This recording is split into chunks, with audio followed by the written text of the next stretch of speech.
All right. Well, what do you think? How you feeling? I thought we were starting formal. That's formal. All Ah, right. Welcome to the 8-Bit Podcast, where we talk about video games, pop culture, and anything else we want to talk about. My name is Ryan, I'm Tristan. and yeah, we're just gonna get right into it. So, starting a video game podcast is a little kind of iffy, right? Dude, I'm scared shitless. I'm just going to be honest. I think when it comes to it, just the topics of video games are like so broad that trying to discuss them, trying to find like a pinpoint focus is difficult. But I think we should talk about video game movies. Video game movies, okay. Yeah. That's a The interesting main place to start. Okay. the main one I want to start with is the Zelda movie coming out, the live action Zelda movie. All right. So, what do you feel like you would want to see from it? Because just to give some context, Tristan is a very huge Zelda. I am as well, but Tristan's a very huge Zelda fan, and when they come to producing movies like this, I feel like a lot of times they don't look into what the fans want. Just looking at past video game movies. Yeah, I feel like I think Sonic was probably the first good video game movie we've had. I think the Mario Brothers movie was like the first amazing video game movie we've had. So like I think pre Super Mario Brothers movie, if you told me Nintendo was making a live action Zelda, I would have been very scared. I still am kind of scared because that idea just sounds a little like 2010 YouTube-ish, you know. But Yeah. no, dude, I went to see the Mario movie when it came out. I loved it. It was amazing. I think went back home. Like I think it was on Paramount Plus or something. I watched it again. So I feel like they could deliver. What I would want to see from it, I do feel like live action is the best route to go. For I Zelda? just, yeah, I feel like I would want to see like a live action Zelda over, Huh, like okay. if they put a good budget, like just imagine like Lord of the Rings, but like with the Zelda universe. Yeah. That's what I imagine like for the pinnacle of it, you know. Like if they do a crap job, then obviously it's going to seem like a YouTube video, a YouTube sketch, but yeah, I just imagine like a Lord of the Rings style movie, but the Zelda universe, that sounds. I guess I wasn't expecting you to be okay with it being live action, because that's the one thing I'm iffy about. I loved what Illumination did with the Mario movie. I'm very excited for the sequel that's coming out. I think it's supposed to be. It said it's supposed to be slated around 2026, I believe, and I just think that they did such a great job with it. I want a Luigi's Mansion movie as well. Yeah, dude, that sounds amazing. But Halloween special. I was expecting a like I don't know, like a Link's Awakening style, what they did with the new Link's Awakening game, how it was almost like a clay animation type style. I was kind of hoping for that with the Zelda movie. So just to hear it's live action, I'm a little iffy. Do you think it should focus on a central plot point we've already had in the games, or do you think it should be something totally new? I think it should be something totally new, just so it doesn't get like nitpicked. Like if they were to follow like a Twilight Princess specific story for a Zelda movie, I think it's just going to get nitpicked to death. I think making a very kind of similar to the Mario movie. You know, the Mario movie didn't really follow like any central theme of one of the main games. It was kind of just the basic, you know, like Yeah. Plumber is transported to the Mushroom Kingdom, has to fight Bowser, meets Princess Peach. Very simple, you know. As There base wasn't as a Mario. lot. Yeah, little fanfare here and there, but it wasn't like, you know, oh, we're gonna go the Super Mario Galaxy route for the first movie. I think just keeping it very bare bones, as far as, like honestly, okay, you know, in Zelda 1, that like one paragraph like wall of text that like scrolls through and tells like you Star the Wars entire style. story for Yeah. it. Yeah, they just need to copy that and just use that as the plot and just build on that. I think just keeping it simple for the first time is probably the best. You know, But I guess I can agree with it. I can like agree I with just when I think of Mario, I do think of like not live action. I do think of like an animated thing. Like I think the Mario world is presented best. Because how are you going to show toads in live action? that. I mean, you just said that's going to look corny. I think animated is the best way for like that style of movie. But I do think there's a lot of room for them to make, because the thing I just kind of go back to is Lord of the Rings. I feel like there's kind of a lot of similarities there. Mm-hmm. So it's just like making that universe of Hyrule in like a super high budget Lord of the Rings style movie. Mm-hmm. I think would be a hit. I think it gives it some credence, the fact that Miyamoto does have a direct hand in this movie, which obviously he should. Mm-hmm. So I'm hoping that'll bring good things from it. It's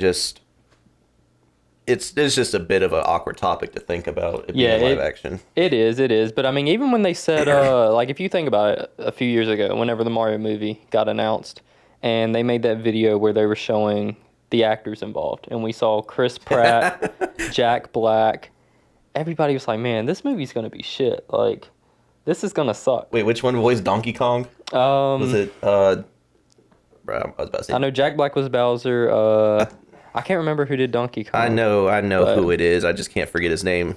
I mean, I just can't remember his name. But when everybody heard that he was Donkey Kong, everybody's like, "Are you serious?" Yeah, I mean, it was like it was a joke, and I think a lot of stuff. That's one thing I do like about Nintendo. I think that'll like kind of segue into like our next topic a little bit once we get off of this. But I feel like Nintendo always has, like, I think new ideas are always kind of rejected initially. Yeah. And so I think that makes a lot of people scared to try new ideas. Now I think Nintendo does a really good job at pushing out new ideas, kind of dealing with the backlash, but then we all realize, like, wait, this is actually amazing. It might never been done before. And so, like, I think with the Mario movie, I think it's first in its class in being, like, a really good video game movie. I think most of the others were just either okay or just abysmally terrible. So it's like I'm gonna trust them. You know, they're 1 for 1 right now. So 1 for 2. I'm gonna trust it. But yeah, dude. I mean, I love Zelda. I love everything Zelda. I'd love to see like dude. I want, like, when I say like Lord of the Rings, I want like a 4-hour extended cut. I want 3 movies, dude. I would Just watch go ahead that. and make it I would 3 watch movies, that. man. I think Zelda 2 is something that, like, there's a lot of, like, in the games at least, there's a lot of style and personality without there being, like, this really deep story with all the characters, which I think works very well for, like, the games. Yeah. But when I do think about, like, some of the more story-driven Zelda games, I would love to see them just fully go in that direction. Like, I don't need, like, a 30-minute action scene in a live-action Zelda movie.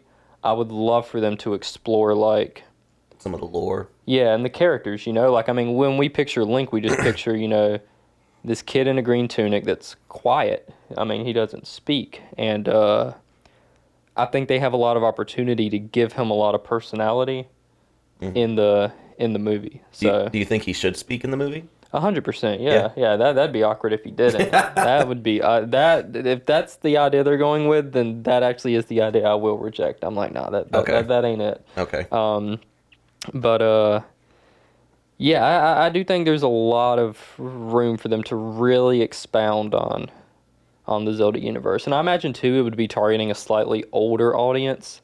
I mean, I feel like with the Mario movie, it's you know. Obviously, adults are going to be into it that love Nintendo, but they're targeting kids. That's another ultimately. thing. Again, it was Illumination, you know, same thing who did Despicable Me and all that. So. Yeah, I mean, like 7-year-olds can go see that movie and love it and enjoy it, you know. But I hope that Zelda maybe will have a little bit more,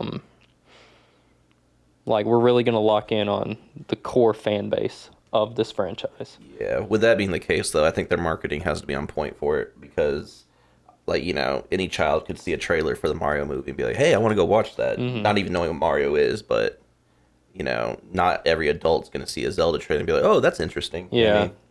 Yeah, I hope that, like, they kind of don't separate it too much. Like, I like the Mario movie because it was very accessible to kind of kids that don't know anything about the Mario universe. They've maybe never even played a Mario game.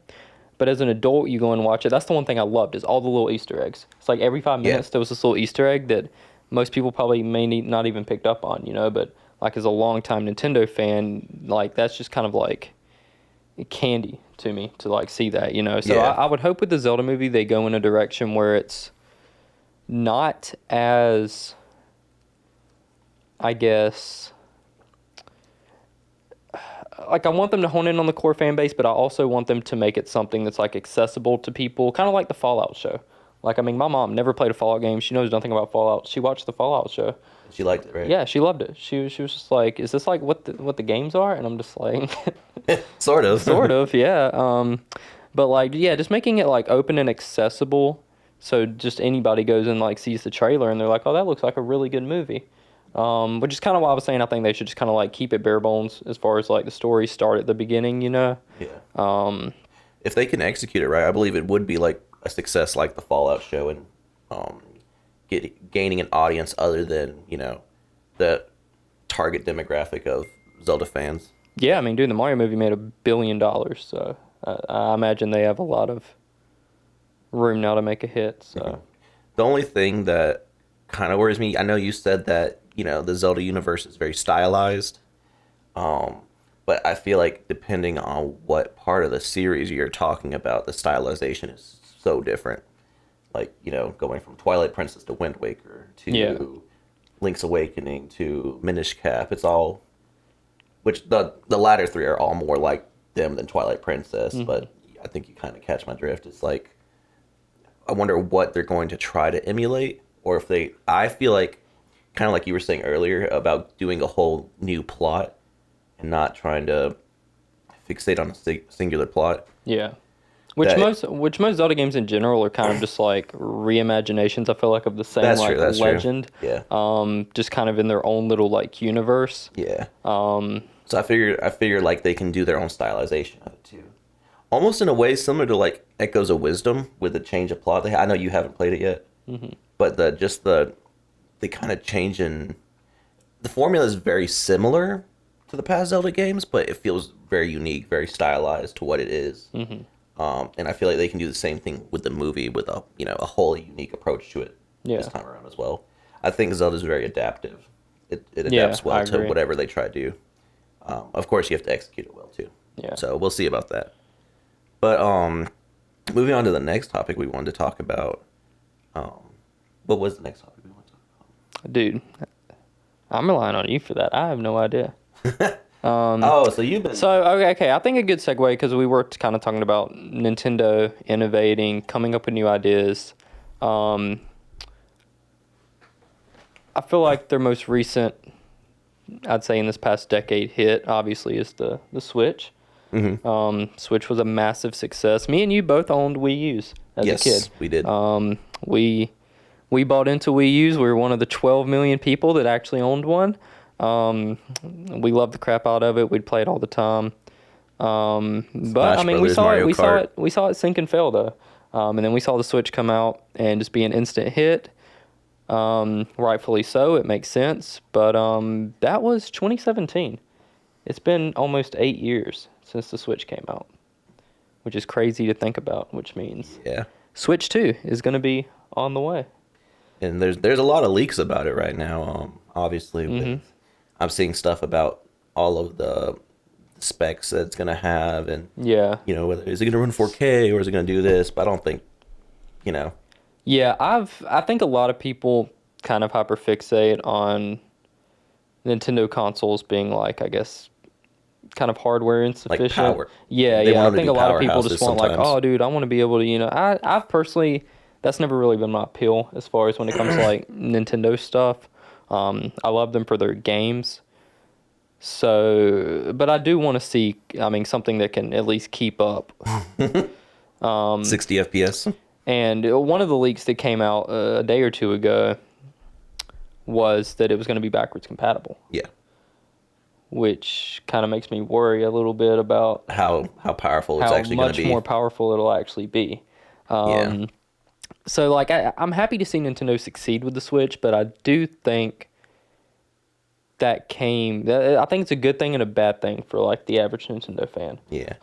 Because, at least for me personally, as being somebody who was in the Wii U ecosystem the entire lifespan and seeing all the, like, new games and new ideas that did get brought to that, I feel like the last 7 years of the Switch has just been kind of phoning it in. Yeah, I think as far as the Switch goes, I think for the Switch 2, the backwards compatibility part won't be an issue because we had systems like the PS4 being backwards compatible with the PS3, right? It It wasn't. wasn't, no. Okay, so I'm thinking of the Xbox One then. With Yeah, yeah. So the most of the Xboxes are like fully backwards compatible. I'm pretty yeah, sure the Series S can run most Xbox games, 360 games, and Xbox One games. which I haven't been a console So player in a while, but I know for sure like back in the day when I'd play my 360, it was backwards backwards compatible with the compatible. original Yeah. Xbox games, and then we had the Wii running GameCube games, which I'm not gonna say I don't think Wii games were that much more harder to run Yeah, than yeah. It GameCube was a games, souped up but GameCube. but I think we're in an era where that shouldn't matter. Yeah, yeah. I would hope so. I hope that isn't a hindrance to like scaling it up to make it more powerful. Because I do think Switch backwards compatibility is an amazing idea. Like, I mean, that means that right off the bat, the Switch 2 is going to have such a huge library. And it Yeah, kind of does help too, because I feel like a lot of the Switch's library is a little bit phoned in, a lot of remasters, re-releases, yeah, old titles being brought in, but that's not a bad thing when you get a Switch 2 and it's already backwards compatible. So it's like, hey, I want to play Skyward Sword HD. Bam, I can. But I also want to play, the new 2026 Zelda game. Bam, I yeah. can. I think it's a really good idea, the backwards compatibility. I was surprised actually that they're going that route. Usually I feel like Nintendo kind of Like to almost tries to make their make it, last console obsolete in a way. yeah, or just make it as difficult as possible almost, like even with the virtual console. I mean, it's amazing to me that how like the Wii had such an amazing virtual console that kind of built and developed, and then they just kind of killed it all off. Yeah, because you could personally, I had so much stuff on the Wii store from the original Wii. Same. And I think it synced over with the Wii U, didn't it? I'm Yeah, pretty sure it yeah, synced over the yeah. Wii U. I synced over all mine to the Wii U. But after that, when we jumped from Wii U to the Switch, Gone. nothing, dude. And Yeah. which the Wii store's not even active anymore, right? Because The Wii U store is not even active anymore. so we just my dad loved the Wii U. He loved playing Wind Waker and Twilight Princess because he played that on the Wii, or well, he played Wind Waker on the GameCube, Yeah, and then yeah, Twilight yeah. Princess on the Wii, and so we got him a Wii U. That way he could play Twilight Princess, and he went to the store because he thought it was still active to buy. I think he wanted to buy Wind Waker on there. And, nothing. Yeah. I think I remember you telling me that your dad was kind of getting into the Wii U. I think that was actually the month that the store closed.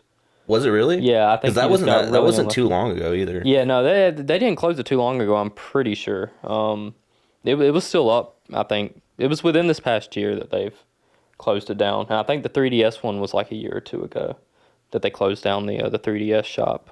But Yeah, just it's for somebody who loves and appreciates older games. It makes it really, really difficult to not want to do stuff that Nintendo might not want us to do. You know what I mean? To yeah, yeah. to appreciate the older titles. Yeah, well, it really like because lately they've getting into emulators real quick side tangent. I mean, they've really cracked down on that. So both of the Switch emulators are gone. Which ones were those? One was Yuzu, right? Yeah, Yuzu and Ryujinx They cracked completely. down on both of them. Both of them, yeah. So both of them you can't like officially get anymore. I mean, you can kind of look around online and get like a old copy, but I mean the main thing with those is that like I mean the team of like developers that are constantly releasing updates to like make more games supported and compatible and everything, that's kind of gone now. You don't really have that. So where it's at right now, it's kind of going to be like the wild wild west. Yeah. So which I mean there's not too many I guess Switch games probably that'll be coming out. But yeah, dude, they've shut down that. I know there's a website called archive.org that kind of like for game preservation reasons will archive like ROMs of older games and stuff, and they've cracked down on a lot of those. Really? Yeah, they're doing a lot to kind of I mean, I can take believe it down, it, but which makes kind of it stagnates game preservation because obviously physical media is not going to be around forever.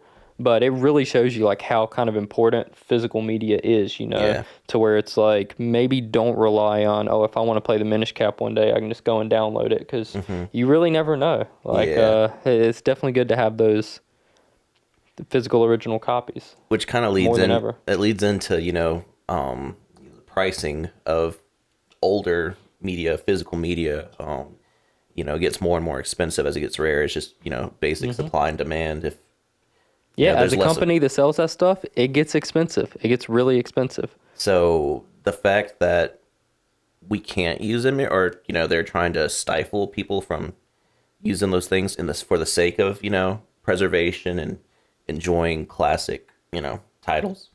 I think it really makes it difficult to try and do it on the physical side too, especially not everybody has $200 to blow on Yeah, for sure. whatever console. Heck, even Twilight Princess on no Wind Waker on the Wii U is like what, like $100? I think, yeah, Wind Waker's Or maybe it's probably Twilight around. Princess. I think it's Twilight Princess. Wind Something Waker's about it, around 70-ish. Twilight Princess, yeah, you're getting up, to 100. like, yeah, around the 100 range. Yeah, because I was looking to buy a title, one for my dad, and I'm like, holy crap, why is it so expensive? Yeah. But I know why it's expensive, and I think the GameCube version is pretty expensive too, isn't it? For Twilight Princess. Yeah, Twilight Princess GameCube version's expensive. The Wii version's not. It's the Wii version. The Wii's like I think we sell the Wii version maybe like $15 or $20. GameCube version's a lot more expensive. Yeah, I think it's because the Wii version was the most like mass produced. Yeah. Well, the GameCube one came out at the Wii was already out when the GameCube version of the game was released. So because it was like the GameCube didn't really sell that well. Pretty much any GameCube game is going to be like really sought after. I mean, that's the hottest commodity right now. Yeah, that was like the flagship title for the Wii was Twilight Princess. Yeah. I mean, that was his launch title. I'm pretty sure. But yeah, I mean, like I feel like a lot of kind of retro game collectors, retro game stores, people that are kind of in that niche had this really strong phobia against emulators, and I don't really get it. I think half of it maybe is like a business thing. I mean, because you think about it, like, why would a retro video game store even want to like slightly promote emulators?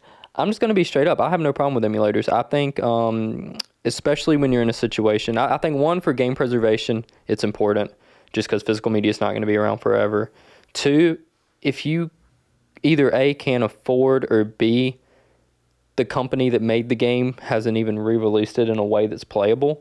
Like, I mean, which happens a lot. Yeah. I encourage people to be able to play games. I want people to be able to play Twilight Princess if they don't have $80 to spend, So if emulators are your way to do that, then do it, Yeah. Tons of people don't want to do that. They actually, I mean, I know tons of people that'll play games on emulators and then turn around and buy them the title for their collection, for their collection. Or to play it again on original hardware.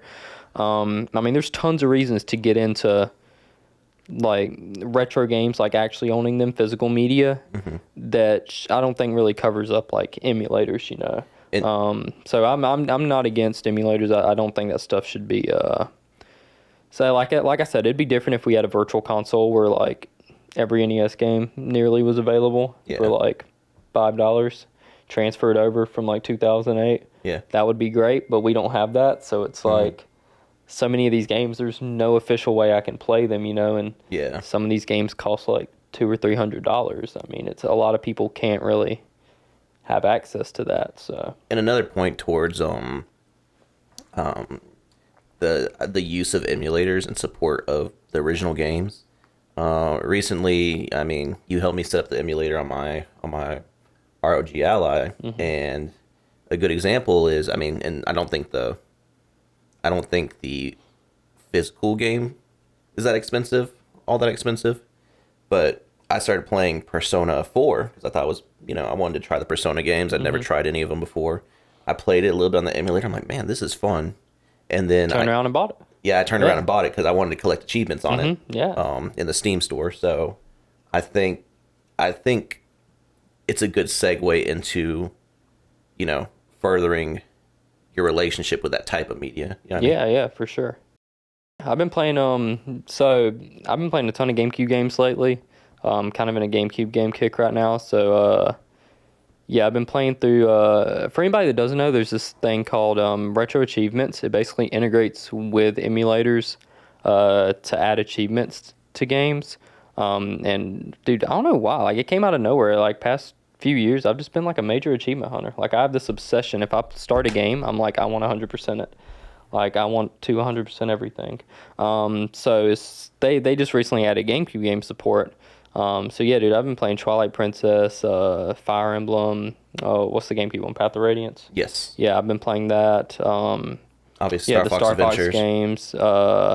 Probably gonna start Pikmin soon. There's a lot of interesting kind of like challenges for Pikmin of like beat it within like 12 days and crazy stuff like that. So, yeah, dude, I'm probably just gonna be locked into GameCube games. We had another guy that was supposed to be joining us. That's a little bit more of our modern gamer because I feel like almost solely play old games. Yeah. There's not many new games that I play, which I mean matches our store pretty well. But That's true. I mean it's kind of the reason why the store exists. I mean love for older games, you know, and seeing that continue to grow. You know, I feel like more and more people, even like kids. I mean we have so many kids that order like old games online. I mean, it's amazing how many like Younger people want yeah to yeah. I mean, enjoy. like high school, like even like 14 teenagers are buying like Super Nintendo games online. That's insane to me. You know, like when you think about it, you kind of just like, oh, it's probably people that are in like their 30s and 40s that grew up playing it. You know, no, dude, there's a large amount. I mean, it's spreading rapidly, and I think it is because of like YouTube and content creators and stuff like that kids these days are learning about these older games and wanting to get into it, and which is awesome. But, And I think about it sometimes, like, man, that's not that weird. And then I realize, holy crap, it's not weird to me because it was the generation before me playing those games. Because I started like with the N64, so I didn't even really get to play the SNES myself, or not that I can remember much. But then I'm like, holy crap, if the next generation is wanting to play this game, that's actually kind of old, isn't it? Yeah. Like, it doesn't feel like it is to me personally, because it's like I was pretty close to that generation. Yeah. GameCube feels like 10 years ago to me, and it's 23 years ago. Man, that's insane. Yeah. So what does that make the Wii? That makes the Wii like what? Anywhere from 15 to 20 years? Yeah, almost 20 years old. It's like 18. It came out in 2007, so yeah, 17 years old. Dang. And it literally feels like I unboxed it like 5 years ago, like as a kid. Yeah, dude. Which is insane. I can remember the day of the release. My dad and mom woke us up at like 3 a.m. We drove down to Florida. I don't even know where. It was probably like Tallahassee. And we waited at a GameStop. They bought us McDonald's and they sat us all in the car. And then my dad went and waited in line at like 4 or 5 a.m. in the morning. Okay, be honest real quick. Was that specifically for the kids, or is that just because your dad wanted No, it was for my dad. It was definitely for my dad. That sounded like your dad wanted it. He was locked in. He was going to get it regardless of if you were playing it that same night or not. He just used Christmas as an excuse. Yeah. But it was no, that's awesome. It was insane though, because when we came back, first thing we did was boot up Wii Sports. Just it came with the game just to see what it was about. Yeah. We played that for maybe an hour, but after that, my dad got locked in with Twilight Princess. Oh yeah. And it was. He said, "Go to your room, son." It was so fun to watch. Merry Christmas. It was so fun to watch. Dude, that's one. That's a great thing, having gaming parents or a gaming parent. Yeah. Because I mean, that's how I got into. I would have probably gotten into games either way, but thinking about like being a kid, it was definitely my uncle that got me into games. I mean, I think when I was like 5 or 6, I had the GameCube, and so like my mom would buy me, like those shovelware titles like Shrek and all those games that are kind of sucked, but no, I get what you're saying. But then my uncle would always come through with the bangers, like he had like Resident Evil 4. He's like, here you go, and like so I'm just like 6 playing Resident Evil 4. But also that camera just cut off. That ain't good. Technical difficulties. But yeah, no, having gaming parent or a parent that was like really into gaming was like the best thing, dude. Because I feel like especially us growing up, like that was like peak shovelware era. Every single Disney movie, DreamWorks movie, like got a video game, and they got 10 video games, and it's because moms would go and buy them. Moms that didn't understand video games, they were just like, oh, my son loved Cars the movie, let's buy him the Cars video game, and the Cars video game sucked, But so like I had all those. They were trash, but dude, my uncle always came through with the bangers. But he was also like really into the games that he grew up on. So like the first Zelda I played as somebody who was born in 2000 was the NES Zelda. Oh, the original? Yeah. I mean, that was the first one I played, and because he was just like big into 2D Zeldas. He never even got into 3D Zelda. So Really? I went the longest time without ever playing a. Did you know it existed? Yeah, I knew it existed. I just I was just kind of. It took me a while because I was just like, oh, he said the 2D Zeldas are good, so I'm just gonna stick with the 2D Yeah. Zeldas. Maybe the 3D ones suck, and but yeah, no, I mean I grew up playing a lot of NES games because of him, and that kind of bled in as soon as Yeah. I discovered emulators.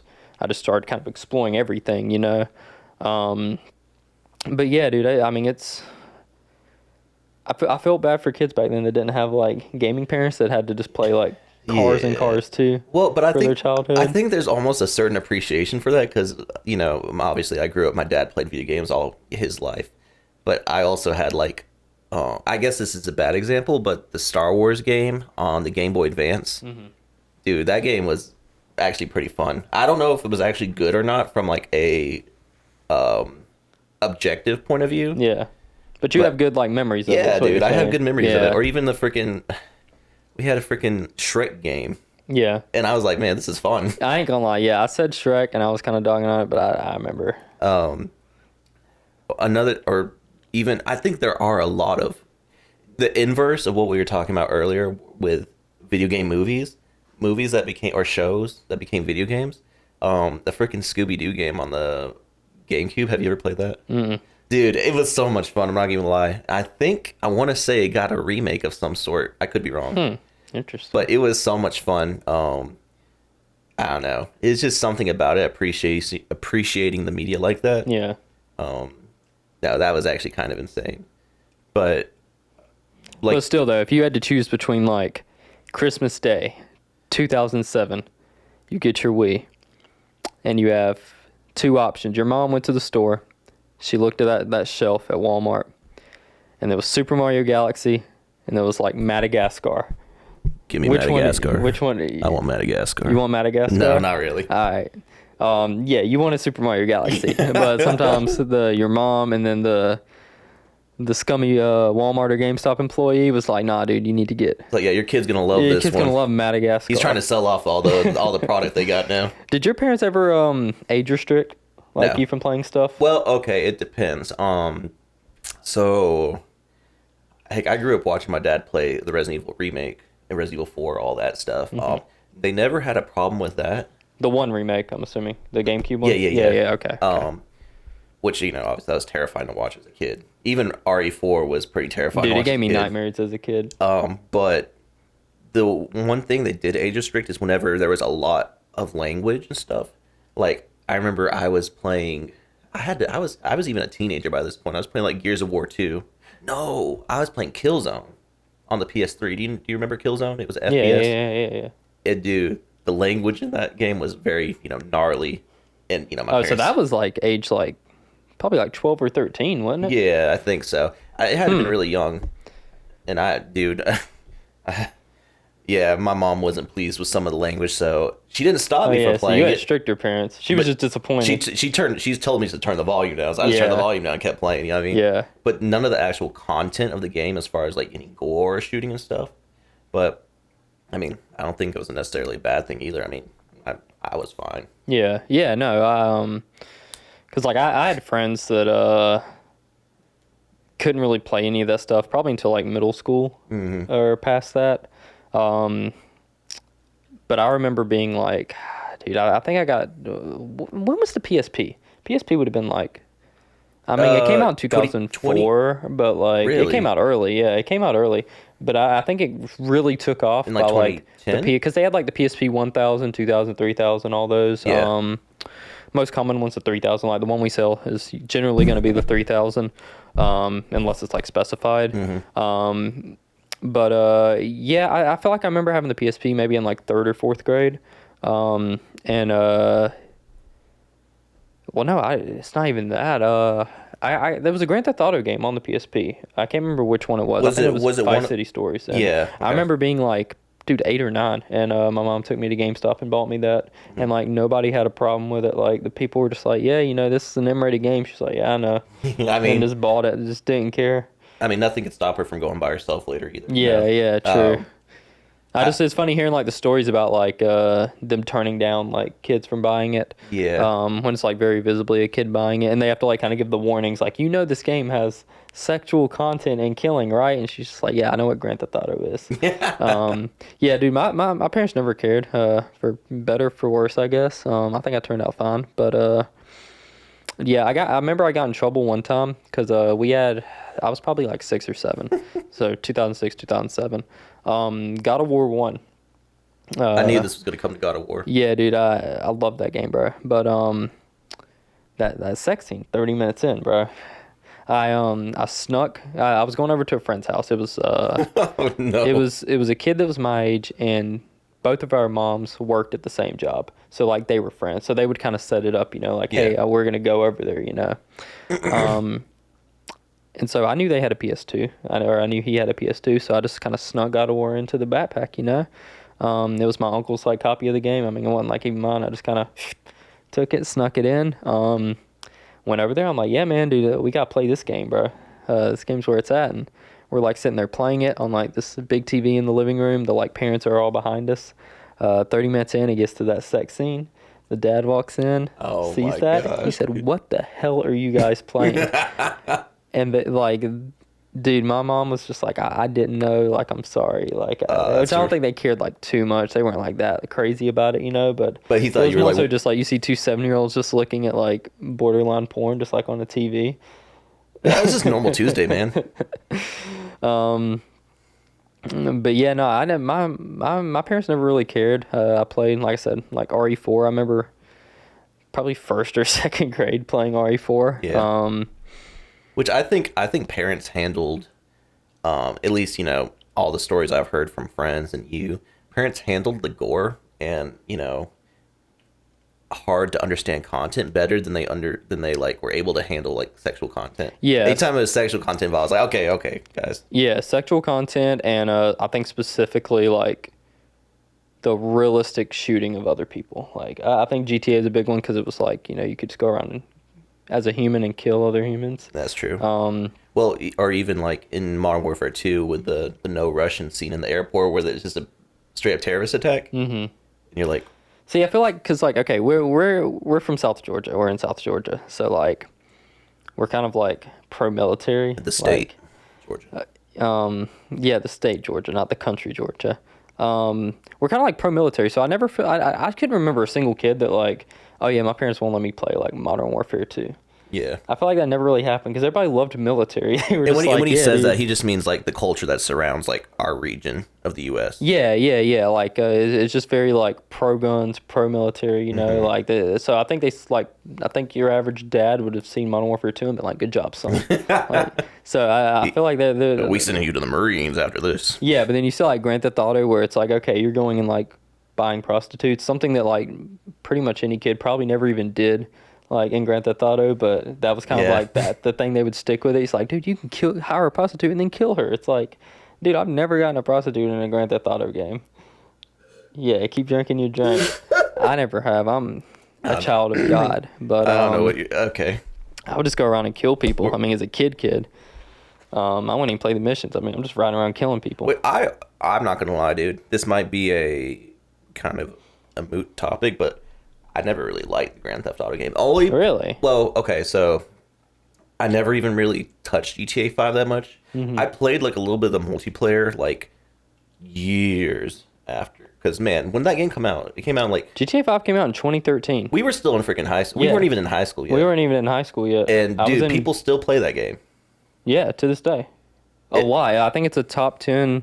Like if you look today on the Steam charts, it's a top 10. Which I mean, I think RPs keep it alive a lot. Yeah, it's the multiplayer scene is definitely what keeps it alive. But that's what I liked about GTA 4 because, like, I played the story and everything, but it wasn't something that captivated my attention as much as when, everybody would jump on GTA 4 multiplayer. We would just do whatever, dude. Mm-hmm. It was just fun playing in the sandbox. Yeah. So like what all? So you've never been? So you're taking it from a multiplayer perspective. See, I'm a different here. This is probably really really rare. I've never played GTA multiplayer. Really? I've never. in my life. Ever? I've never played We've GTA never played? 4. No, I've never played GTA 4 multiplayer. I've never played GTA 5 multiplayer. I have tons of friends that do it. I've just never actually done it. But you have played the single player? Yeah. I've played most of pretty. I think I've played every 3D GTA. And whether I fully beat them, like I know I've beat GTA 3. I beat San Andreas. I beat Vice City. I don't think I beat 4. I got pretty far in 4 though. I think that's your classic gamer coming out now. Yeah, where you enjoyed the older titles. So yeah, that's what I was gonna. You've never played the older GTAs? Because I'm not gonna lie, the older GTAs have a charm that the newer ones don't really have. I'm not gonna lie, I've never touched them. Really? Yeah. But see, that was the game actually. Now that we talk about restrictions from parents, that GTA 4, it took them the longest time to let me play that game. Yeah. See, that's like was my main like kind of question, because I feel like that was like the game that every parent was just like, we no. cannot let our kids play this game.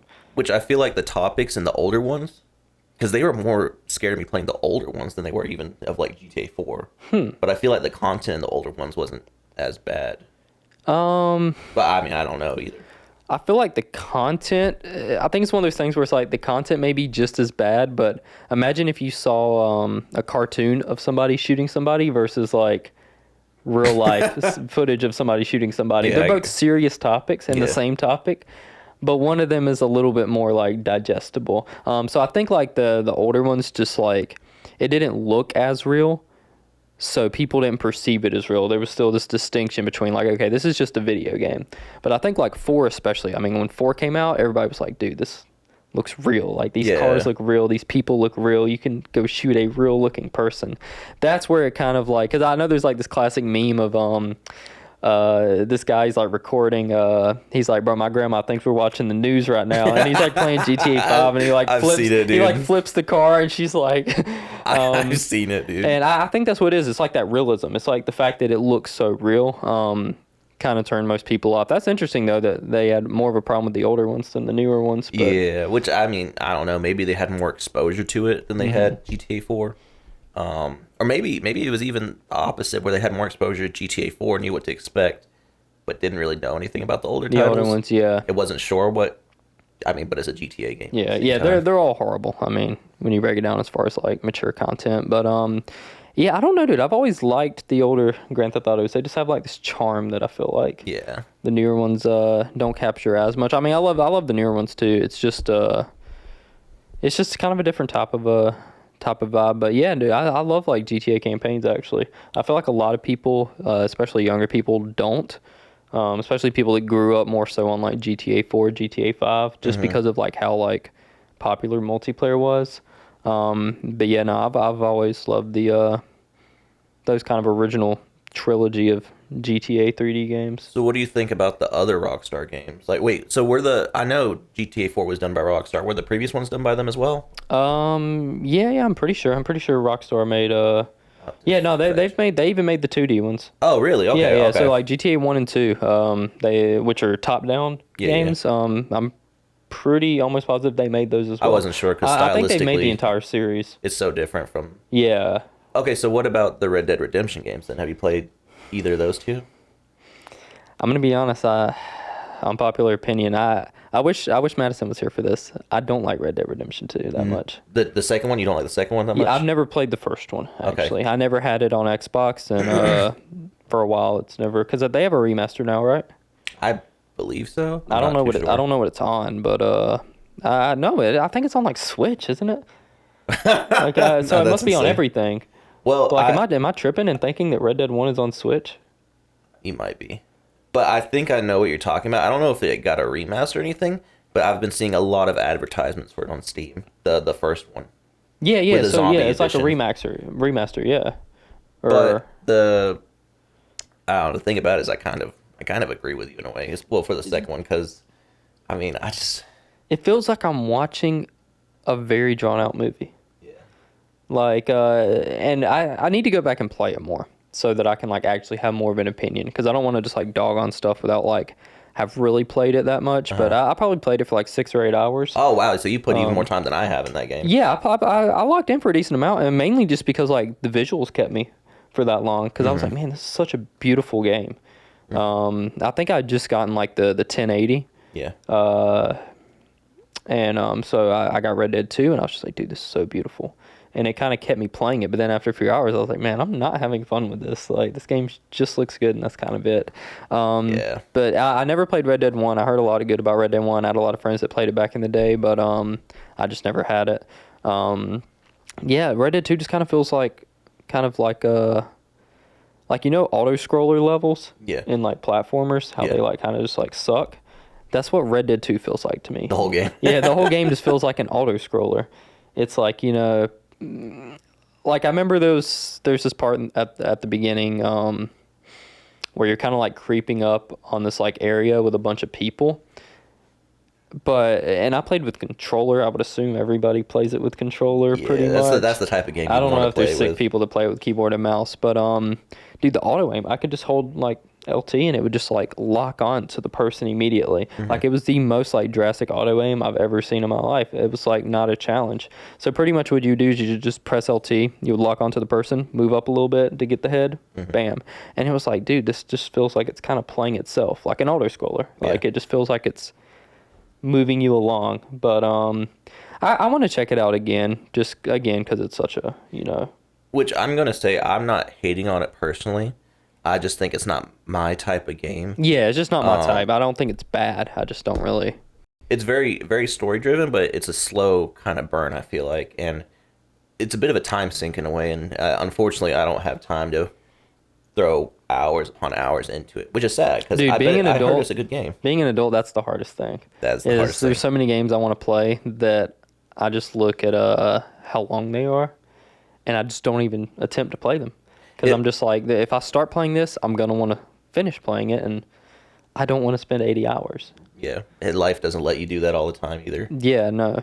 Well, you've been playing along when you've been playing Metaphor recently.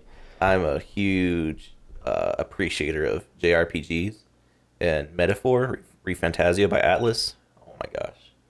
I'm having so much fun with it. But again, it's also a time sink. Because I've put nearly 24 hours into that game. And dude, I don't even think I'm past the like first act, or maybe I'm barely past the first act, or what I'll call the first act. Yeah. But like, and I feel like it's the year of like the JRPGs too. Yeah. Like I feel like if we got anything out of this year, it's been good JRPGs. What are RPGs in general? What are some other ones that came out? Well, I mean, obviously, I know that just recently they did the remaster of, crap, what was it called? Persona. No, I was talking about the Switch game that just came out. The remaster of the Switch game. Oh, dude, I didn't even think about the Nintendo ones. Yeah, no. So I know Mario RPG. Did Mario RPG come out this year? Oh yeah, it did. Yeah, so the remake of Mario RPG. Xenoblade. That's what I was thinking of. Did we have a? It's not a new one, but it's a remaster. Chronicles X. Was that not? That ain't came out yet. Oh, I think it comes out beginning of 2025. I'm excited so that's about not this year then. But dude, even this year, dude, we got a Mario RPG remake. They actually just came out with a Mario and Luigi game a few days ago. Obviously, there's Metaphor. Yeah, Metaphor, Persona remake. They did Persona 3, I think. Persona 3 Reload. Final Fantasy 7 Rebirth. That's true. I feel like that's going to be probably Game of the Year contender. You think so? I just feel like when you look at like I feel like you know which games are going to be like the standouts. You can just look at them and tell. Not Demon Souls. The Elden Ring DLC came out this year, but I mean Elden Ring came out like a year or two ago. That's been out for a while. We've had some bangers though. Yakuza. Yeah. Like a Dragon. Or the second one. Yeah. I feel like there's been a lot of JRPG love this year. But again, that's also terrible for me because I love them, but I can't. Yeah, I can't play all of them. I feel like I'll never be able to play them. We want to play each require like minimum 50-hour commitments. Yeah, and like at the same time, I'm not wanting to play the new Final Fantasy games until I can actually play the originals. I want to appreciate the originals first. Yeah, so this is an interesting topic. So Ryan told me a few months ago he had never played. You never played a Final Fantasy game before this, right? Yeah. Well, I have played like a spin-off, like the Crisis Core one. Yeah, but not really. You've never really gotten into like a Final Fantasy game. Yeah. So we're like talking on Discord, and he was just like, "Yeah, dude, I'm trying to get into Final Fantasy. I started at the beginning. I've been playing Final Fantasy 1." And I was like, Ryan, I'm gonna be honest with you, man. Just go ahead and I was like, what are you playing it on? He's like, oh, like the NES emulator. I'm like, just go ahead and turn it off, dude. Like, respectfully, like I don't think there's a bad Final Fantasy. I don't think there's a bad Final Fantasy game. But I don't think you want to start with one. You don't want to go in order. And I've been trying to convince him of that, but I think he's just like, I see number one, I have to play number one. My brain's wired that way. Yeah, like, it's just like, I got to lock in at 1 and then 2 and then 3. And it's like, nah, dude. I'm like, they even messed up the numbering when they released them over here. Oh, you told me about that. Yeah, because we never got 2 and 3 in America originally. So when 4 came out and it was in America, they were just like, yeah, let's just call it Final Fantasy 2. just so people aren't confused. So we actually went from 1, 2, 3 to 7. So, like, imagine being in the 90s with no internet. And you just don't know what's going on. And you're playing Final Fantasy 3 that came out in, like, probably, like, 95, 96. And then, like, the next year, Final Fantasy 7 comes out. And you're just like, well, where did the other 3 numbers go? Yeah. But none of the games are, like, relate to each other, Correlate, right? no. Okay. They're all their own universe, their own characters. They have that going at least. Yeah, so it's kind of weird that they even, like, number them. I feel like they should... I don't think they should stop at this point, but oh yeah, it's too late. It is weird that they number them. I feel like it kind of does give people, because I've had so many people that haven't played a Final Fantasy ask me like, which one you should start with. Well, no, they assume 1 because they think of it like, oh, dude, I can't if 10, because I'll be like, dude, like the bangers are like 7, 10, you know, like those are gonna be your hits, and they're like, well, dude, I don't want to play like out of 8 order of them just to get to those good ones. And I'm like, nah, dude, they're not in order. Like I don't think a lot of people know that because they see, you know, the numbers, a number, yeah. I'm still wired that way, and I'm still going to persist with it. But I ended up, again, what we were talking about earlier, because I was playing it on the emulator. I'm like, all right, let me just buy it on Steam so I can get achievements for it. Mm-hmm. And man, dude, which I think may be even worse depending on what you bought, because I know a lot of those like the 2D Final Fantasy remakes get crapped on, bro. Like they're a little garbage. Is it like the chibi style ones? No. The first one isn't. No, it's still like the 8-bit. Okay, that's good. I know they have these like chibi ones, and they're like mobile ports, and they try to sell them for like $10 a piece or something like that. And I haven't touched it recently, but I think it has what is it that emulators have where you can speed up? Mm-hmm. Yeah, Turbo. like speed up, slow. Yeah, a lot of the Final Fantasy ports on Steam have that. Okay. Because I played through. That was the first way I played through Final Fantasy 7. Actually, was the Steam version, and yeah, it had like speed up, slow down, probably like save states and stuff. I've never been a save state person, but yeah, it has a lot of stuff like that, which is kind of cool. You like the difficulty of not being able to rewind every time, dude? Yeah, I like difficulty, man. I don't think I've ever, even as a kid, like because I got into a lot of older games either through the Virtual Console or emulators. Because I mean, I was a kid, I couldn't afford, you know, to like buy retro games, so I'd either do the Virtual Console or I would do the emulators. But even on emulators, like maybe I just like was so young I didn't even like know what a save state was, so I would just play the game. But yeah, I never really used save states. I think too what would happen, I'd play stuff on Virtual Console, which dude, even as a kid, even like at like 8 or 9 years old, I remember like playing games on emulators and being like, man, I love this game, and then turning around and going to like buy it on the Virtual Console. Yeah. Just to have it officially. And I don't know why. Like, it wasn't really, I would say, a necessarily better experience, but, like, for some reason, I just wanted to, like, actually own it. It's a gamer pride. Yeah. But, yeah, I've never really used, like, cheats. I know cheats were, like, a big thing for, like, our generation. Yeah. Like, growing up as a kid, like, PS2 era. Like, because I remember they had those, like, cheat code books. Yeah. Like, dude, I had so many of those, and I don't know why. I never used cheats. Like, I've never been like, oh, yeah, let me just use cheats. Did you also have, like, the gamer guides that they used to sell for, like, Zelda games or no? I don't think they sell for every game. Yeah, like strategy guides. Yeah. Yeah, dude, strategy guides used to be a big thing, and that, like, does not exist anymore. They don't. But I think the older ones now, like, they're actually pricey. Well, for, like, the premium games. I bet. Yeah, dude, I bet. I don't recall ever having a strategy guide unless it was, like... Okay, there's one thing. The only ever example I think I've ever had of like any sort of like guide or book or anything for a game, because like we grew up in the internet age. Yeah. So like even as a kid, I could just like look up stuff on the internet, which I think kind of started to like kill off strategy guides and things like that. But and this is why like I'm so happy as a kid to have had like these like retro game experiences that were like felt so pure, because I remember I got Ocarina of Time on the Virtual Console. I never played it. It was my first 3D Zelda when I was like probably like 9 years old. and that was your first experience with it? With what? with Ocarina of Time? Yeah, yeah. I bought it on the Virtual Console. Because I was told like 3D Zelda was amazing, so I was like, Yeah. okay, let me just buy this one. It's on the Virtual Console. It's like $10. Dude, I fell in love with it. It felt like I feel like I have the same feeling and memories as like somebody who grew up with the N64 playing it. Yeah. But I think for that year, because this would have been DS Wii era, for some reason I had Nintendo Power. It was like the one of the last few years that they did it, and I had like maybe it came free with something because I never had it for that long, but I had like about like 8 issues. Like I got like for 8 months Nintendo Power, and in one of the Nintendo Power magazines actually was like a Ocarina of Time, like a map. And so like, dude, I just remember like sitting on the floor playing it and using that map religiously. Really? Like I don't recall ever looking up anything online for Ocarina of Time. And I had another friend at school that was also like playing through it.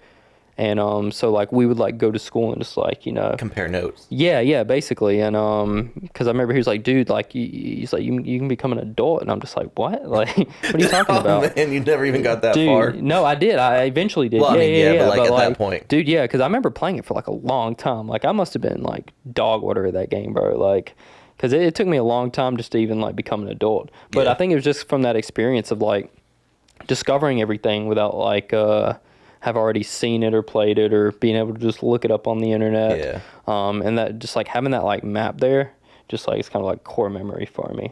We had we had the Master Quest edition. Actually, we had the Master Quest edition, like GameCube, but we also had the the collector's edition with the black case. You know what I'm talking about? It has the first, second, Ocarina of Time, but I think it has Majora's Mask. And it has a demo. The Zelda Collector's Edition, on GameCube, yeah. We had that one and I lost it. My dad was so angry about that. But It's a little pricey now, too. yeah, that's not that bad. It's like $60, I think. Yeah. I've seen it for 60. Yeah. But bro, I got stuck on like 2 of the puzzles in the Deku tree, the very first dungeon. I had to have to yell for my dad to come do it for me because I had no idea what I was doing. Yeah, dude, that was me playing Zelda 1 as a kid because Zelda 1 is so not, like, intuitive. Yeah. They do not tell you what to do. Speaking of Zelda, okay. I feel like we've talked about this a little bit, but I don't remember where you fully stand on it because all my other friends crap on me for this. I did not like Tears of the Kingdom that much. Did you like Breath of the Wild? I love Breath of the Wild. Okay. I got Breath of the Wild. Dude, I was probably in, maybe like, it was the end of high school when Breath of the Wild was coming out. And I bought the Wii U, like, primarily because I was like, oh, there's going to be a new Metroid, there's going to be a new Zelda. Let me go ahead and buy the Wii U just so I can make sure I can play those. The Metroid never came out. It never came Still, out. to this day, has never came out. We got a trailer. Yeah, we finally got a trailer for Metroid Prime 4. Dude, I'm really excited about that. Just like as a side pivot, I'm so excited about that. I love Metroid, but I feel like there's just not enough entries. Yeah. Like some games you play and you're like, man, this is amazing. I don't need more though. Metroid, I need more of. Like I need more of. Back to Tears of the Kingdom, though. But yeah, no, dude, when Breath of the Wild finally got announced, bro, I literally, like, leading up to it, would watch the trailer every single day. Like, once a day. Like, it would just give me chill bumps every time. I got it on release. I got it for the Wii U. I didn't get it for the Switch just because I already had the Wii U. Dude, I no-lifed it. Like, I locked in, like, just, like, 20 hours a day, would just play it, go to sleep, wake up, just 20 hours a day, play it again. I think after, like, a week or two, because we could back then. I feel like after like a week or two, I had like over 100 hours in the game. I almost 100%ed it. Well, no, okay, not the Korok Seed stuff, but I got close to having like every shrine. Yeah, no, I loved Breath of the Wild because it was like such a new experience. Yeah. Like, here's the thing. I want to go back and try to play Breath of the Wild and see if I like it still. Because I feel like, and I've heard from a lot of people that it's not that replayable of a game. Because a lot of, like, what's amazing about it is that first experience with everything. With the exploration. Yeah, of, like, the unknowing almost. Which is why when Tears of the Kingdom came out, again, I was super hyped for, super excited for, just like for any Zelda. It just felt like I was retreading the exact same game. Because it was, for the most part, the overworld was the same. Yeah, I mean, it was like identical. My opinion is I did love Breath of the Wild. I had a lot of fun with it. I bought it for the Wii U as well, or my dad bought it for the Wii U as well. And it was good. I enjoyed it. And when Tears of the Kingdom was announced and the trailer came out, I think it was the second trailer that I really was like, oh my For gosh. Breath of the Wild? For Tears of the Kingdom. For Tears of the Kingdom, okay. Like, this looks amazing. Because which trailer? So I remember they had the It's the one where Ganondorf is prominently shown, like Samurai Ganondorf almost. Like that looks epic. Yeah. And my impression of it that it was going to be very, very story driven because again, that's why I loved Twilight Princess. It very story driven. You know, the part where Midna took, I think, what did Midna give her power away and she got weak to help Zelda, or did she take damage from something? I forget.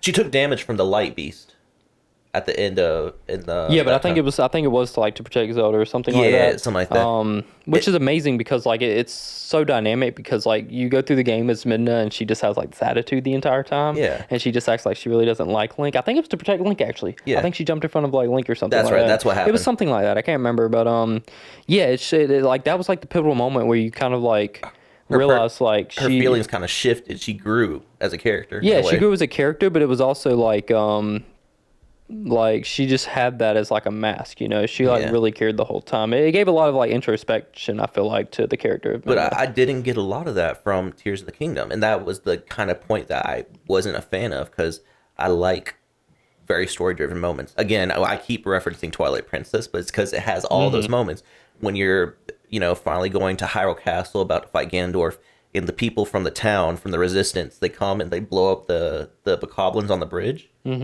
Dude, I was like, this is epic. And, like, freaking 13-year-old me was like, dude, this is awesome. And I just wish there was more of that in both Breath of the Wild and Tears of the Kingdom. Yeah. Because, I mean, we got flashbacks, and that was great. I loved the story aspects we were given in that, but I don't think there was enough. Yeah. Yeah, I feel like Breath of the Wild had things it was missing that we all could, like, acknowledge. And I honestly, like, I feel like... Because part of it is sometimes when stuff takes so long to come out, you build up this like insane expectation that sometimes can never be met. Yeah. I feel like people really didn't have that high of expectations for Tears of the Kingdom. We expected it to be an amazing game. But I'm saying as far as like this like... Because we all knew it was going to be like a sequel to Breath of the Wild. Like graphically, like stylistically, it was going to be very similar to Breath of the Wild. So I don't think we expected like that much re-innovation. We basically, I feel like most people were just like, hey, these are the things we didn't like about Breath of the Wild. We don't like the dungeons. We want traditional Zelda dungeons that feel very immersive. You can really get lost in them. Your classic like Forest Temple, Fire Temple, Yeah. I mean, dude, that no-brainer to have that. Shrines, I feel like people were kind of a little iffy about. Still, some people liked them, some people didn't. I've never minded the shrines. I liked them a good bit. I just don't think they should have been a replacement for traditional dungeons. So seeing just a better blend of that. Like more kind of like story elements. Yeah. I think people just wanted like quality of life improvements to what Breath of the Wild already did so well. Yeah. And I feel like we didn't get any of that. I feel like none of that was met in Tears of the Kingdom. And I feel like, I'm not going to call it a spiritual successor, but in a way, again, I know you haven't played Echoes of Wisdom. I feel like it executed all of that in a better way because it's very similar in the way that it approaches dungeons and stuff. You don't unlock like a hook shot or this or that like you would in a traditional Zelda. But just the way the ecosystem works and the way you can interact with the dungeons, it somehow feels more unique than that of Tears of the Kingdom with the abilities you were given at the very beginning of the game. And that's the key word, I think, is unique. Every Zelda game, to me, feels unique, even when you talk about like not Minish Cap, Echoes of Wisdom? Majora's Mask. Like Majora's Mask, I think, is a good equivalent to Tears of the Kingdom because Majora's Mask came out 11 months after Ocarina of Time. It used the exact same engine. They basically were just like, hey, Ocarina of Time was a massive hit, make another one. I think it was supposed to be like an expansion of Ocarina of Time too. Like, I think that's what I heard. Probably, yeah. I could imagine that. Yeah, because I think Ocarina of Time was supposed to have like 64 disk drive expansions, and then the disk drive never came out in America, so they kind of just like abandoned that. But Made a whole new game Majora's instead. Mask, like, is literally just like reuses pretty much all the assets from Ocarina of Time, but it feels like such a new game. It's It very has so different. much personality. It's so unique. It is like probably the most unique Zelda game. And so like I feel like they could have went two ways: just improve the stuff that we didn't like on Breath of the Wild, or make something really unique, Yeah. or a combination of both. You know, have something really unique. Well, the mask think the system was depths- very unique. The what? The mask system. Yeah. That's what I'm saying. Yeah, Majora's Mask is super unique. I feel like Tears of the Kingdom doesn't have anything that unique. I feel like the depths is kind of like It's very there. barren. Yeah, it's very barren. I feel like it doesn't have that much personality. It was to a point where like I would spend like an hour in the depths to like, you know, progress through like this spiral thing to like get this chest at the end, and it was an item that like I never would use. Yeah. It just sucked. I mean, it was pointless. It was almost like there's no real reason to go down here. And all the Zonai ruins looked very similar to each other. Yeah, I feel like most of the sky stuff, there wasn't anything like you would just find this like little rock kind of that had a few little paths. Like there was never something you would find and just like get lost in, you Yeah. know. Which honestly I feel like kind of Breath of the Wild even had a lot of stuff like Yeah. that. Like you would just kind of side pivot and just find something and spend like 2 hours just going through it. My biggest thing was, so like when I got Breath of the Wild, the first, which I don't know how.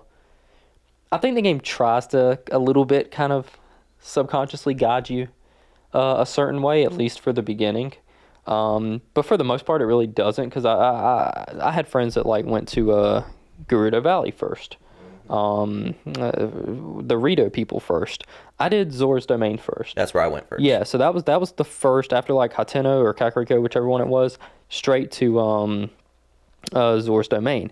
And that was like one of the things I remember about loving the Breath of the Wild, is that journey up to like Zora's Domain. That was like really intense. Because you hit the bridge first where you meet Prince Sidon and... Yeah, well, even on the way like to Zora's Domain, there's like this winding like trail you kind of have to like go around with like all these enemies and stuff. It reminded me of Skyrim, that part in Skyrim where like there's that like winding like staircase. I can't remember. Going up to High Hrothgar. Yeah, There's the Frost Troll and all that. Yes, with the Frost Troll, yes. I remember that as a kid, and I remember the Breath of the Wild part there going to Zora's Domain. It was really epic. I got Tears of the Kingdom, got through the beginning stuff. I was like, okay, first place I'll just go to Zora's Domain again. I launched in the sky, You flew there. straight there in like 2 minutes, and that was it. I went to the dungeon, did the little side quest thing, did it. The dungeon kind of sucked too. I guess the building thing would be the unique thing, the merging or the fusion. But I just don't think it was... I just didn't like it, bro. Like it was cool for like the first few hours, especially when you're in that whatever the Great Plateau equivalent is in the game. Where you have to like make the log and put the fan on it to like kind of blow you across the water. Talking about that place in the sky, yeah. I know what you're talking about. I think like it showed it off really well. I just don't think there were that many like unique uses for it, other than just building like this like Basically transporting this yourself. motorcycle thing to just like zoom across everywhere. Honestly, my biggest gripe is just like getting launched into the air and just flying wherever you want to go. It really took the exploration out, because it basically just turned it into, I need to go here on the map, let me just launch to the closest like sky pillar, launch, and then just fly there. So I would just sit there for like 5 minutes just slowly gliding. I think maybe, and again, that's probably where I think Echoes of Wisdom got it right as far as those abilities, function a little bit better, because you're in a top-down plane. You can only go so far vertical in a 2D or like a top-down Zelda. And so, yeah, you could use it to get to other heights, but you couldn't just skip over half the map. You know what I mean? Is the last new 2D Zelda game, other than Echoes of Wisdom... It was the Link's Awakening remake. Well, yeah, that was a remake, but I'm saying like as far as like a new game... The last original? The last original one would have been 3D Worlds, wouldn't it? A Link Between Worlds? 3D, Link Between Worlds, yeah. What did I call it? Did I Called say 3D Worlds, yeah. And that one was fun. Did you play that? Yeah, I liked it a lot. I think that would have been our last one. I'm not going to count Triforce Heroes. No. That doesn't count. I want to play Echoes of Wisdom, actually, like hearing you repeat it, because like I'm kind of remembering how much fun I have with 2D Zeldas, and I feel like they don't get enough attention. Yeah. I haven't played the Link's Awakening remake, but I do love Link's Awakening. I've played the original before, and Yeah. Well, that's the thing that kept me from playing the remake. Like, my wife, she would play it. She played the remake. She loved the remake because she'd never played the original. original, yeah. And, she'd have me fight the bosses for her sometimes, but I couldn't get into it because I'd played the original. Yeah. And, it's basically a one-for-one, remake, which is good. And I feel like I have that like nostalgia charm for the original, and it makes it Yeah. hard for me to play like the remake. Yeah, it helps people enjoy it that weren't able to enjoy it and enjoy Yeah. it in a better medium. Like, if I were to have never played it before, I think I would have preferred to play the remake. Yeah, But, yeah, no, I like the concept of like remakes. I think it revitalized, like even with especially Mario RPG. Like I love that the Mario RPG remake exists because that is such like an underrated like little hidden like gem I've never played it. of history. Really, No. dude, it's so good. If you like JRPGs, you'll love it. It's I'm not sure who actually I guess developed. I would imagine they still had involvement in it, the remake, but so the original was developed by SquareSoft. Who makes Final Fantasy. Yeah. But it's like the Mario universe. So it has like which have you ever played Paper Mario? Yeah, I played Sticker Star. You played the worst. I've never played Thousand Year Doors. Thousand Year Door is usually like kind of the best one. Actually, I did play whichever one was on the Wii. Yeah, Super Paper Mario. People kind of go half and half on that one. Really? I honestly don't think any of them are bad. I think even Sticker Star is fun. But the first two are very like I think kind of like traditional JRPG, and I think that's where people lean towards the most. Which I should get into. But I think Super Mario RPG is better than like any Paper Mario. Yeah. I think it combines like so many different good elements of like the Mario universe in an RPG, but made by Square, because I mean the Square just kills it every time. Yeah. But yeah, dude, you should definitely play it if you like RPGs. It's an amazing game. How did we start on this topic? I thought we were talking I have about Zelda. no idea, dude. Dude, we have a topic list, and we've just jumped all over the place. Yeah, I don't know where the heck we are now. Which is cool, which is fine. We talking about Tears of the Kingdom, how we didn't like it as much. Echoes of Wisdom was pretty good so far. You need to try it. We talked about the Switch hardware. In general, do you think 2D Zelda is better than 3D Zelda? If you put a list together of like 2D versus 3D Zelda games that you've played, which list would get more love from you? Well, there's more 3D Zeldas, I feel like. Are there? Are there more 3D Zeldas? Okay, so we got Ocarina of Time, Wind Waker, Twilight Princess, There's really not, I don't think. Majora's Mask, if you want to count that. Because, I mean, we have 2D, 1, 2, Link to the Past, Minish Cap. Link Between Worlds, Minish Cap, Oracle of Ages and Seasons, Link's Awakening, the new one. There's a lot. There's a lot more. There's more 2D than 3D. Yeah, I feel like... Well, okay, we didn't count Breath of the Wild or Tears of the Kingdom. Yeah, I feel like, but I still feel like it's pretty even, actually. I think there's things that I like about both, but definitely 3D. I'm choosing 3D over 2D. I am choosing 2D. Really? Well, okay, because I think we've talked about this before personally, but Minish Cap is my favorite Zelda game. Yeah, Minish Cap's easily like a top. And the fact that it was the fact that Capcom was in charge of it was very interesting too, because they took a different approach than like other Zelda games, in my opinion. Yeah, Minish Cap's definitely a top 5 for me. Super underrated. I don't know, dude. Like, I feel like there's same thing with kind of Final Fantasy. There's so much that they're able to do, I think, in 3D that they just couldn't really do in 2D. So, like, in some instances, I think gameplay may be better in 2D. Exploration may be a little bit better sometimes in 2D. But, like, just the music, the style, like, again, the aesthetic, like... I just don't think, like, other than, I think Minish Cap's the best example of that being done perfectly, because Minish Cap has an amazing sound. I think it has the best 2D Zelda soundtrack. I could see that. Like, the most, like, innovative items. Like, I think they, especially, I don't know what it is, like, the portable 2D Zelda games always have, like, the most, like the coolest innovation, in my opinion. Like, even in Link's Awakening, where you could, like, jump. Like, that's insane that they added, like, jumping in that. Like, I could never imagine, like... In a 2D Zelda, let alone. Having that, yeah, in a 2D Zelda game, yeah.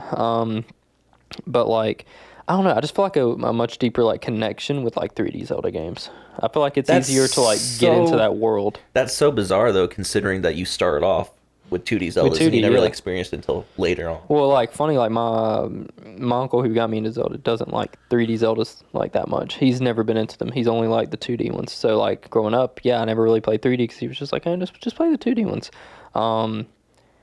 But yeah, no, I fell in love with like every 3D one I played. I think more so than the 2D ones, and I've played every 2D one. I'm pretty sure, even like I played Oracle of Ages. I've never played Oracle of Seasons, but I mean, I've pretty much played both of them.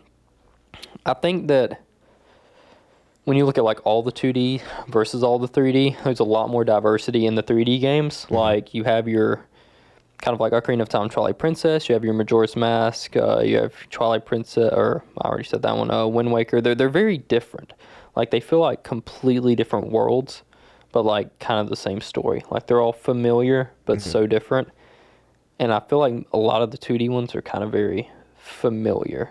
Well, barring Minish Cap, in my opinion, again, because Yeah, they went very far in a different direction with that and one. Zelda 2, I guess. I mean, Zelda 2 is pretty. Yeah, that pretty one's distinct. like the freaking. Do you dislike That's the Zelda black 2? sheep. No, well, I actually really like Zelda 2. so the only exposure I had to it was again whenever we owned the collector's edition. Yeah. And I have fun with it, but those games are just so hard. Yeah. Um, See, I love like hard NES games.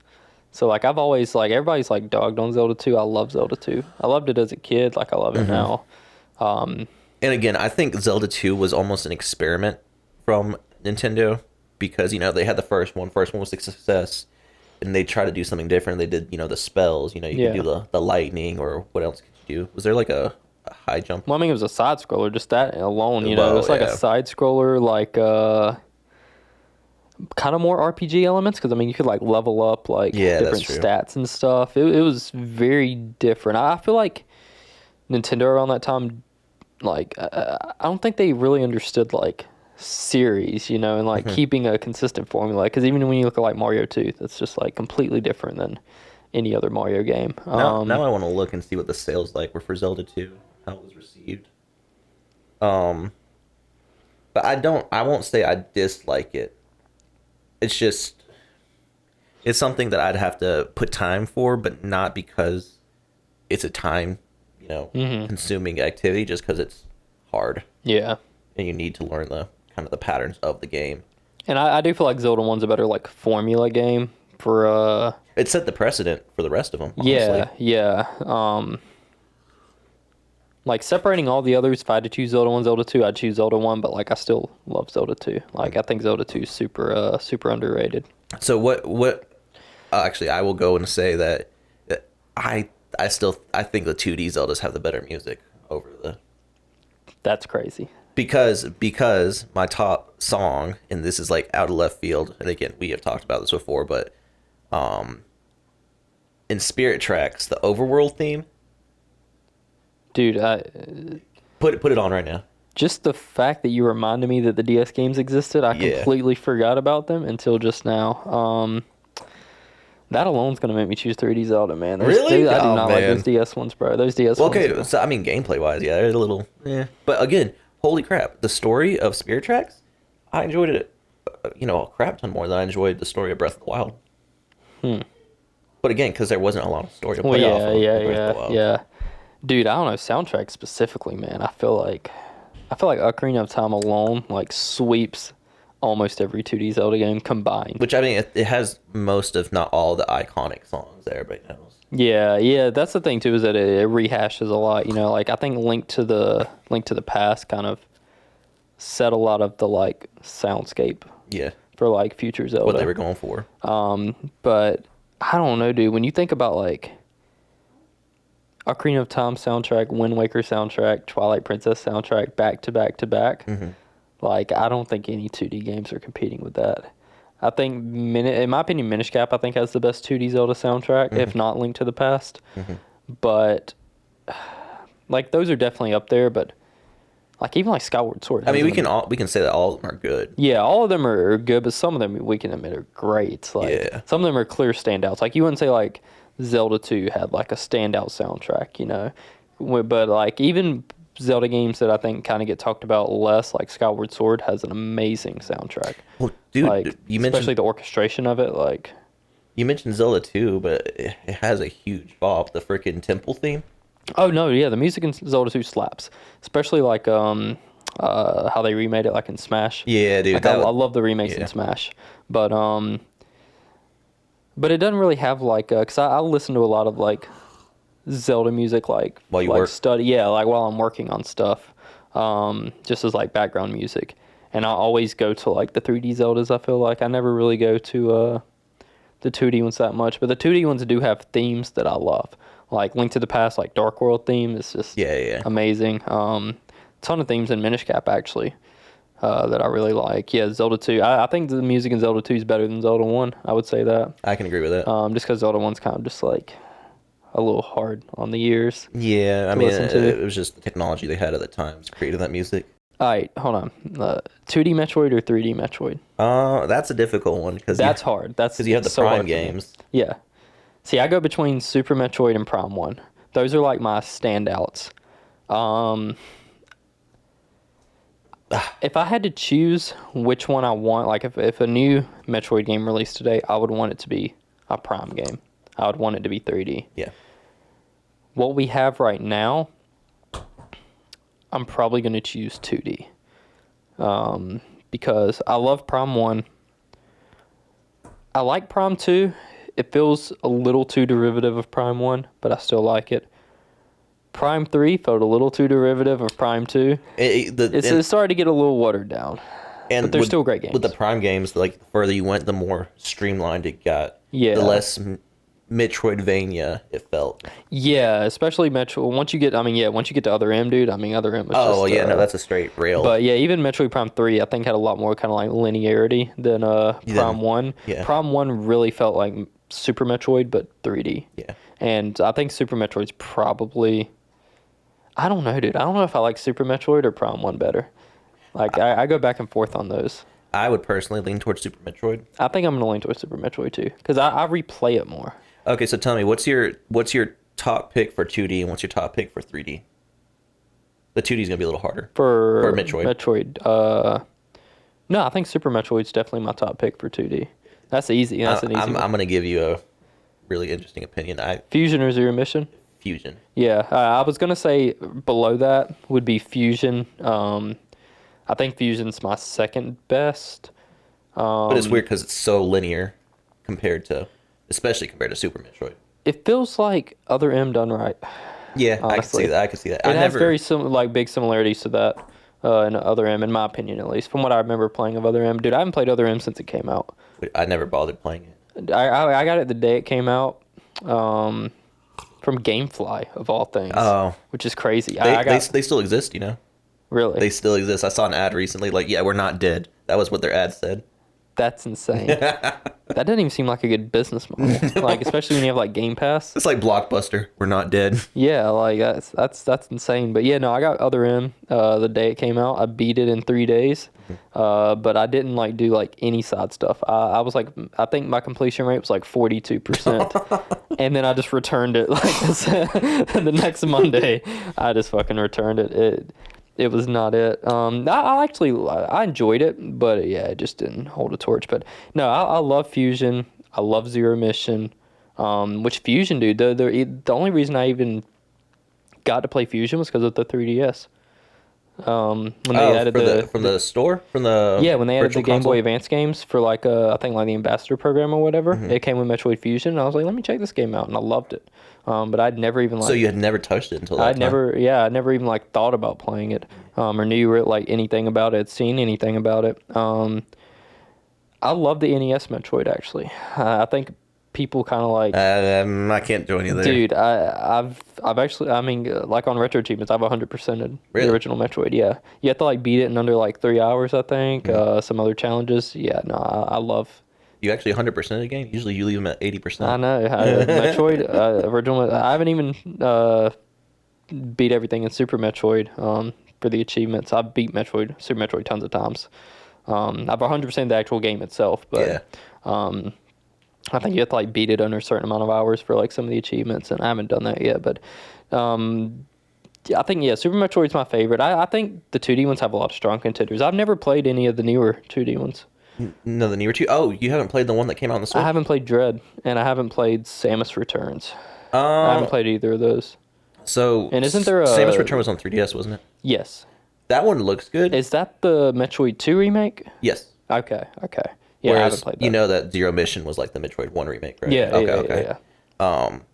Dude, Dread actually is freaking fun. It's Really? difficult too. You would like it. And dude, like I think it captured everything out of all the criticalities we've had for games so far this show. It exceeded every expectation, in my opinion. The gameplay was satisfying. The combat was satisfying. The exploration, the puzzles were satisfying to me. And then the story aspects, dude. Hearing Samus speak Chozo, bro. Dude, I honestly know nothing about the game. I've not seen anything. Nah, I think is because I think it's the successor to Fusion Yeah, because yeah. they still have Parasite yeah, X and all that in there. Yeah, yeah, it'd be Metroid 5. Yeah. As far as like that series goes. So I think Fusion was 4. Yeah. Because yeah, I think Dread was originally like they've known about the Metroid Dread. That's what it was called back like Oh yeah, it was like called 20 years It was ago. like Codename Dread, wasn't it? Or Yeah, something like yeah. that? So it's crazy that they kept the name. I like that, but I don't know, dude. Like I remember it came out and I saw the art style. I think the art style just like kind of You didn't like it? threw me off. Well, Really? I haven't actually played it. But just what I've seen of the art style, like it doesn't. I don't know, something about the art style like I just didn't like, and for some reason that just made me never like try to play it. I'm not gonna lie. If you want to scratch that Metroid itch, that's the game. I highly suggest that's the Dread? next game you should try. Okay, yeah, I'll check it out. I'll check it out. Hey, I was playing. I think they have difficulties on it. If I remember correctly, you can go like normal or hard. I was playing on normal, and this one boss fight, dude. I heard this it towards was the beginning hard. game is. Yeah. But again, it's satisfying. It doesn't feel hard in an unfair way. It feels Mm-hmm. hard and like you just gotta learn how to play it. You gotta Yeah. get good. So you're saying 3D or 2D? Metroid. As far as Which one's better? For Well- what we have now, I guess. well, I'd say I'd lean towards 2D as well. Yeah. I just think there's There's much more. more. Yeah, there's a lot more. More better ones because while Metroid 2 and 3 were all right, they were just all right. While every 2D one has been. Oh, Prime. You talking about Prime? Prime 2 and Prime 3? Yeah. Sorry. Yeah. Okay. Yeah. Those are okay, but yeah, Prime 1's the standout in my opinion, dude. I love Prime 1, but I really hope they knock it out of the park with Prime 4, dude. The thing that some of the issues I've seen people have with it as far as the trailer, and it's just a trailer, so I mean you can't really tell much. Yeah. They're like it doesn't look that much different, but Nintendo really has never been about high graphical fidelity and stuff like that. It's about the gameplay, it's about the mechanics they put in Yeah. it, and we couldn't really see much of that from the trailer. So I think anybody who has any shortcomings about how it looks, I think they should give it a chance. Which- Unless it can't go above like what does the Switch have a hard cap at like 30 FPS or can it go above? No, I'm pretty sure there's games that like I mean Mario Wonder, I would imagine 60 FPS. Because but, Tears of the Kingdom, it was like yeah, like 15 FPS. Yeah. So that's the only part that Okay, I would imagine Prime 4 gets released as a launch Switch title. 2 launch title, but also probably shoehorned onto the Switch 1 in a really Just bad like they way. did with Breath of the Wild for Wii U into the Switch. Yeah. So I would hope that we're able to get Metroid Prime 4 on a console that's playable. I feel like they're actually going to go the route of, like how PS5 games are kind of like there's not like a big, like they didn't make a big separation. Like kind of like with Xbox too. They say I think Xbox for some games started just labeling it as like Xbox because you could play it on like the One or the Series. Mm-hmm. They would work on both, but you would get better performance and graphics and everything on the Series. I feel like Switch may go that direction actually. You think so? Where they just start kind of labeling games as Switch games. You can play it on the Switch 1 or you can play it on the Switch 2. And you're just going to get like the next gen version of it on the Switch 2. I would hope they do something like that with Metroid Prime 4. I hope they don't ruin it by keeping it on Switch 1. I don't think they will. I think they will try to Or hopefully use handicap it. it, I guess. Not ruin it, but just handicap it. The only bad part of that is like it has to be a balancing act if they try to put it on both, because obviously they could do a lot more if the Switch 2 has better processing power and all that. They could do a lot more as far as like entities on the that are being loaded in at the same time and Yeah. all that. Because You could ultimately make a better game yeah, theoretically. yeah, if you depend on that. So I hope it doesn't. But again, Nintendo's been pretty good at adapting their Yeah. games for what's it called, system limitations. Yeah. As long as it doesn't have like actual issues, like I mean, like the Pokemon games on Switch actually run like crap. I'm not really a big like graphic fidelity person or anything. I don't Again, mind. where's Madison at? Yeah, I don't mind 30 FPS or anything like that, but as long as it just doesn't run like garbage, I'm fine. But Yeah. yeah, I'm interested to see where they're gonna take it. I hope it just doesn't feel like just a quick cash grab rehash of Prime 3. I would hope that they. It can't be. I It don't can't think it be. is. Yeah, because they really haven't. They've taken their time with it, and I mean I've heard that they've like because Retro Studios made the first 3 games. Mm-hmm. I think they started working on a 4th one. They couldn't really get anything like any good ideas out, so they started working on the Donkey Kong games, and I think they bounced between like working on Prime 4 like internally. Some other company, Retro Studios, they've like went back to the drawing board like 10 times. So I would assume that like It's not a bad thing either. yeah, it's not a bad thing. 'Cause, I mean, I know they did that with Breath of the Wild as well. Like I remember the Zelda trailer when the Wii U came out was like very different than what Breath of the Wild was. What it ended up being, especially when even when we got that very first like Breath of the Wild. It's not even a trailer. It was like what's the guy's name? Who The Zelda director. is it? But whenever they had that kind of like they were like sitting up there, kind of like explaining what they were trying to go for, going back to the roots of Zelda, and then they like showed it for the first time. Even then, it like changed so much. I feel like from like what we ended up getting. So like I feel like the Metroid. Al-Numa, yeah, There you yeah, go. okay. I feel like Prime 4 is going to change a lot from like just this trailer. I think this trailer was like, hey, we are working on it, and we have Yeah, something we can yeah, show. But I feel like they're gonna really surprise us once the actual first trailer comes out and like shows like what's unique about this game. I think it'll. Yeah, because it was literally just a gameplay trailer, really, and they didn't show any mechanics that would wow anybody. I think, like you said, it's just a reminder Yeah. of what it's going to be. And like we said, Metroid Prime 1 was a banger, and then Prime 2 and 3, They're consistent. okay. Yeah, they're consistent. I mean, they're not bad. Yeah. They're not the best, but I think with all the time they're putting to Prime 4, Prime 4 could be the best. I think Prime 3 was actually like one of those flagship titles as well for the Wii, wasn't it? It was like It wasn't that I don't think it long. was a launch title. It may have been, but it was like an early release. Yeah, it was an early one. Because they wanted to capture onto the Wii's capabilities with motion controls and Yeah. all that. Because then, like, they had the Prime trilogy a few years later that had 1, 2, and 3 on the Wii. So, All right, well, thanks for watching us talk about video games and mostly just Nintendo content. yeah, we plan to have a lot more kind of people involved in this. We actually expected to have one other person here today. Stuff came up, we didn't, so we figured we'd wing it, just me and you. But I think it helps because we have more experience with Nintendo and all that, and I think it was a pretty good starting point. Madison doesn't even like playing 2D games at all, so yeah, he's a very newer gamer type of person. But yeah, no, I mean we really just kind of want to cover like every aspect of gaming because it's very interesting how like a gamer, like the term could just mean so many different things, Yeah.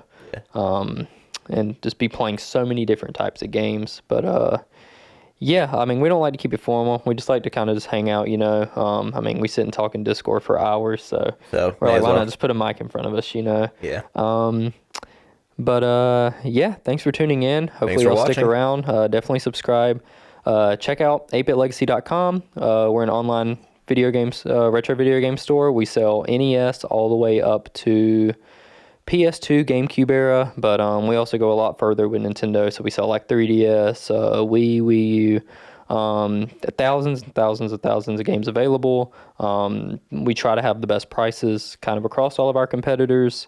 We saw a lot of price gouging, I would say, in kind of that area of retro games in recent years, and we really just kind of wanted to combat that with our store and just really try to offer Make it more fair accessible. prices. We actually have a thing on our website where we hear from people can put in a link from another website where it's like, hey, this game's slightly cheaper than on y'all's site, and we do our best to like price match it, if not beat it, but at least price match it. But yeah, we love this, as a hobby. We want more people to be able to get into it, and I think part of that is, having people that actually are invested in the hobby kind of talking about it and also like promoting it and selling it, and also It's about the passion behind it. yeah, and I think a lot of people in recent years have kind of gotten into this type of stuff without that passion. They see it as a cash grab. Yeah, they see it as a cash grab, and they try to like kind of force that passion. It's like, nah, dude, I've been, even as somebody who's young and didn't even technically grow up with these consoles,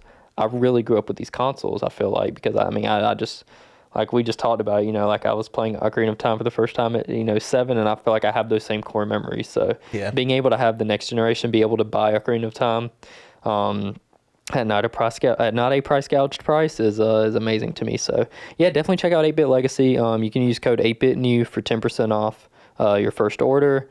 Consoles, accessories, games, thousands of products, best prices. Definitely go check us out there. Subscribe, follow us on Instagram, Facebook, Twitter. So whatever social media you use, we will be posting a ton of content on there. And yeah, thanks for checking in. Thanks for watching.